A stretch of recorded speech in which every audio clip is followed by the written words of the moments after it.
Healing starts when you stop running from yourself. It sounds like something you'd read on a poster in a yoga studio, but it's not really about spirituality at all.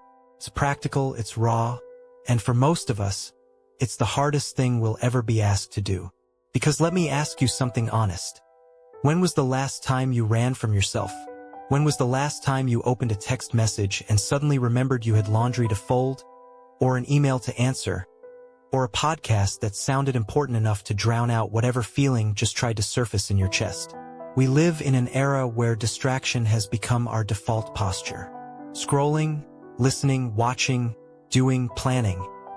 Anything is better than sitting with the one person we've known longest and know least. You. And yet, I want you to sit with this thought for a moment.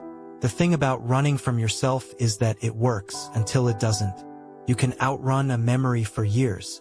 You can outwork a grief until your hands are calloused and your shoulders are tired in ways no one asks about. You can build a career, a home, a life so meticulously arranged that the parts of you that hurt don't fit into any corner of it. But running from yourself is like trying to outrun your shadow on a sunny day. The faster you go, the longer it gets. I used to think I was building something great when I was busy all the time. I told myself I was ambitious, driven, productive. Words that feel good in the mouth and sound even better in presentations. But there's a difference between being built for purpose and being built from avoidance. When you look closely at what we're running toward, it's almost always something else. A promotion because the last one reminded us we aren't enough. A relationship because solitude is too loud. A project that never ends because finishing would mean facing who we are without the noise. The problem with avoiding yourself is not just the pain you're delaying. It's what happens in all those spaces where your life has been quietly assembled around absence. The corners of rooms you've made empty. The conversations you've rehearsed and then abandoned before they started. The versions of yourself that haven't gotten a chance to breathe because you decided they were too much, or not enough, or wrong. You become the curator of a museum where every exhibit is labeled, "Do not open." And inside those closed doors are years of things you wanted to say, parts of you that needed to be held, moments of tenderness you never allowed yourself to feel, because feeling was something you weren't equipped to handle and didn't want to learn. This isn't a story about shame. I'm not telling you there's anything wrong with the way you've been living. I'm saying that avoidance is expensive. You pay for it every day in small payments. The exhaustion of performing wholeness, the grief of what you're missing by never fully meeting yourself, the quiet loneliness of knowing no one has ever seen the real conversation going on beneath your smile. So when do we stop running? When the cost becomes clearer than the comfort. For some people, that's a heartbreak. For others, it's a diagnosis or a loss or a moment so ordinary and unremarkable that it surprises them. Like looking at yourself in a mirror and suddenly realizing you're tired of being someone else. Healing doesn't begin with a grand realization. It begins with something much smaller. The decision to stop running. Not forever, not perfectly, but for one more minute than you usually would. For 5 minutes before bed, when instead of scrolling you just sit still. For 24 hours where you don't fix anything and don't plan anything and don't perform anything. Where you simply let yourself be what you are in whatever shape that takes. This is where the actual work begins, because once you stop running from yourself, you have to learn how to meet yourself. And meeting yourself is not the same thing as loving yourself right away. You don't need love for everything about yourself immediately. You need compassion first. Compassion is what allows you to look at the parts of your story that are messy and difficult and confusing and say, I see this, and it's hard, and I'm going to try not to run from it. Compassion isn't the same as forgiveness.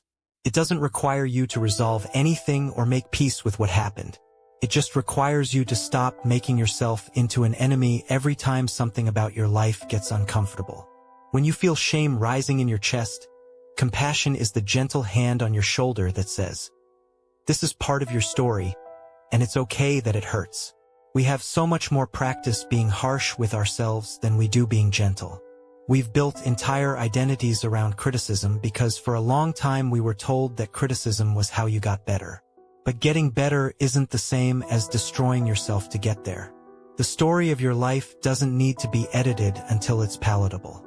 It just needs to be read by someone who cares, starting with you. Embracing your whole story is one of the hardest things a human being can do because our stories aren't linear. They don't start on page 1 and end cleanly at chapter 12. Real life is full of chapters that loop back, stories that contradict themselves, characters, the people we've been, that we don't want to acknowledge were real parts of us. You are not one thing. You are many things, sometimes all of them at once, and the attempt to make yourself into something coherent has caused more pain than most of us realize. I'm talking about your grief for the life you imagined and never got.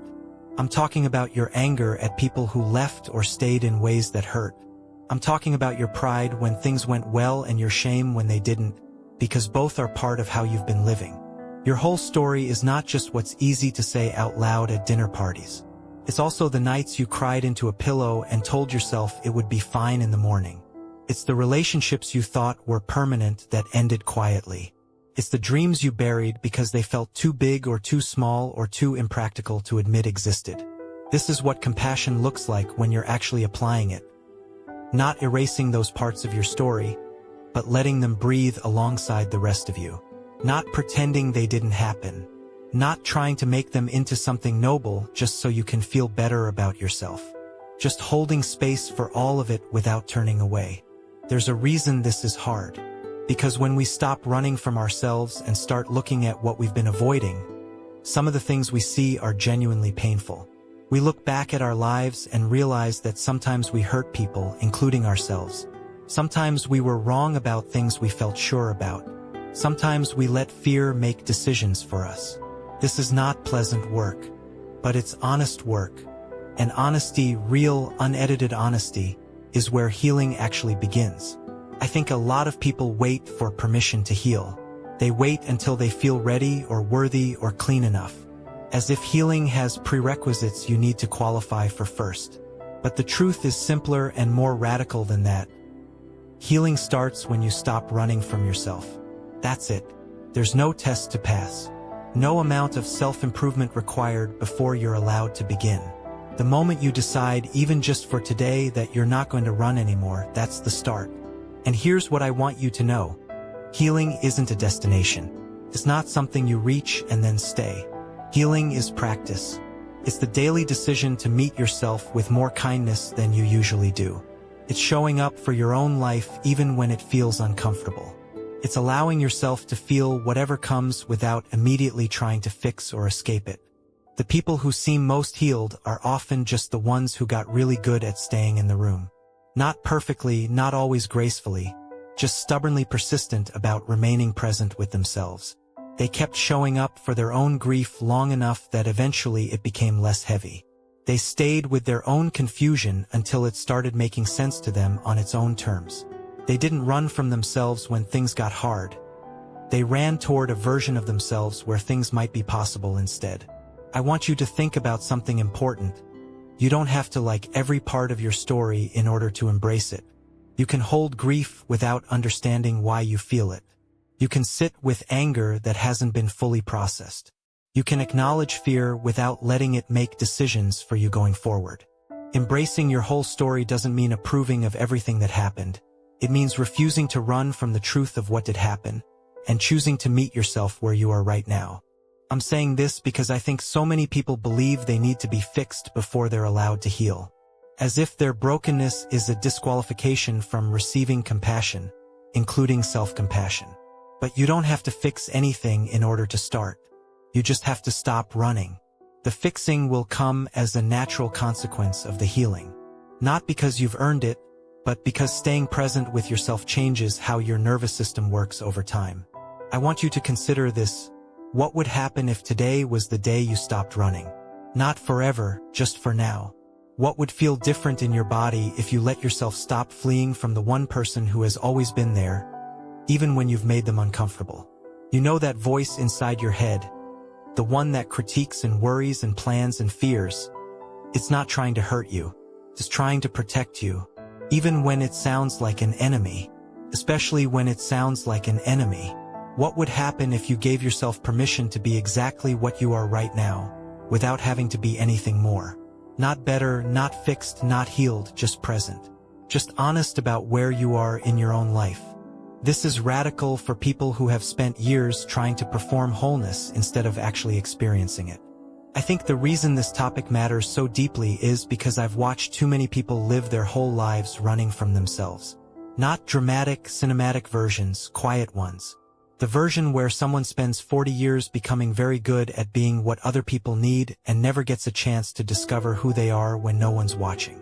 Or the version where someone keeps starting over in different cities or careers or relationships because they're trying to outrun themselves without realizing you can't do that.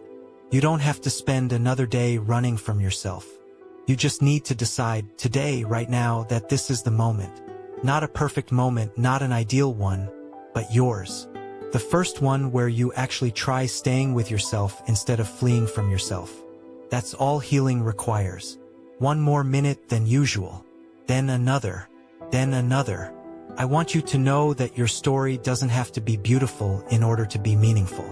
You don't need a redemption arc or a dramatic transformation for what happened to matter. Your life has been significant exactly as it was lived. The messiness included, the mistakes included, the quiet days when nothing felt like anything at all but were still part of your story that you are now learning how to hold with compassion instead of shame. This is what embracing your whole story looks like. Not polishing it into something palatable for other people's comfort, but letting yourself see it clearly enough that you can finally stop running from the person in the mirror. Because they've been trying their best. And today might be the first day they get to actually meet them without an escape plan already written. Healing starts when you stop running from yourself. Not tomorrow. Not when things are better or when you feel ready. Today. This moment. The one where you decide that staying with your own life is worth more than whatever distraction has been keeping you safe until now. I'm saying this because I believe in the version of you that's been hiding behind all the running and all the avoiding and all the noise. And I'm saying it so you can start meeting them sooner instead of later. Your whole story is yours to hold. Even when holding feels heavy. Even when it doesn't feel like something you've earned yet. Especially then. Because you don't have to earn compassion from yourself before you begin. You just have to stop running long enough to notice that the person you were fleeing has been waiting for you all along. Patiently, stubbornly, faithfully, exactly where they always were. Right there with you, asking only that you stay.